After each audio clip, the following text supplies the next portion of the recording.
Hi friends எல்லாருக்கும் வணக்கம். இப்போ வந்து நம்ம தக்காளி சட்னி செய்யலாம் ஈஸியாக எப்படின்னு பார்க்கலாம். அதுக்கு வெங்காயம் ஒரு 3 பெரிய வெங்காயம், பூண்டு கொஞ்சம், தக்காளி பழம் ஒரு 4, வரமிளகா ஒரு 7 மிளகா, புளி துளியோண்டு கொஞ்சமாக சின்னதாக, தேங்காய் ஒரு முடி. இப்போ வந்து வடசட்டி வச்சாச்சு. இப்போ எண்ணெய் ஊற்றிக்கலாம். சட்னி இட்லி, தோசை, சப்பாத்தி, போண்டா, பஜ்ஜி அதுக்கெல்லாம் கொடுத்து விட்டுக்கலாம். நல்லாயிருக்கும். பஜ்ஜிக்கெல்லாம் கூட போட்டுக்கலாம். கொஞ்சம் உளுந்து போட்டுக்கலாம்.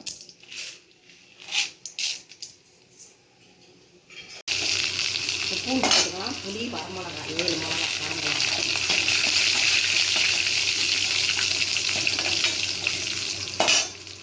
வெங்காயம் போட்டுக்கலாம்.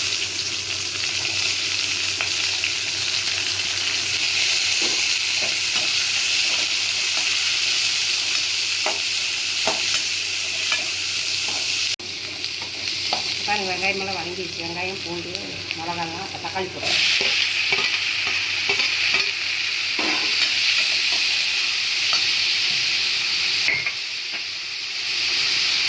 இதில் கொஞ்சம் உப்பு போட்டுக்கலாம்.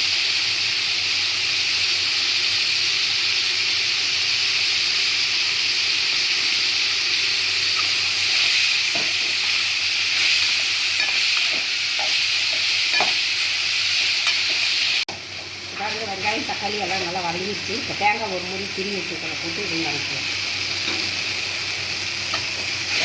தக்காளி சட்னி டேஸ்ட்டாக நல்லா சூப்பராக இருக்கும்.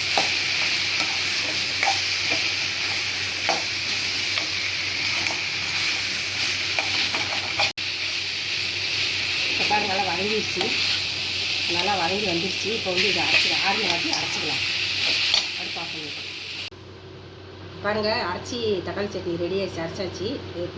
எப்படி பாருங்கள், நல்லாயிருக்கும். இட்லி, தோசைக்கெல்லாம், சப்பாத்திக்கெல்லாம், பஜ்ஜி, போண்டா செஞ்சோம்னா கூட இந்த மாதிரி செஞ்சு போட்டு சாப்பிட்டுக்கலாம். நல்லாயிருக்கும். இந்த மாதிரி எப்படி இருக்குன்னு சொல்லுங்கள். லைக் பண்ணுங்கள், சப்ஸ்கிரைப் பண்ணுங்கள். வாங்க சாப்பிட்லாம். பாய்.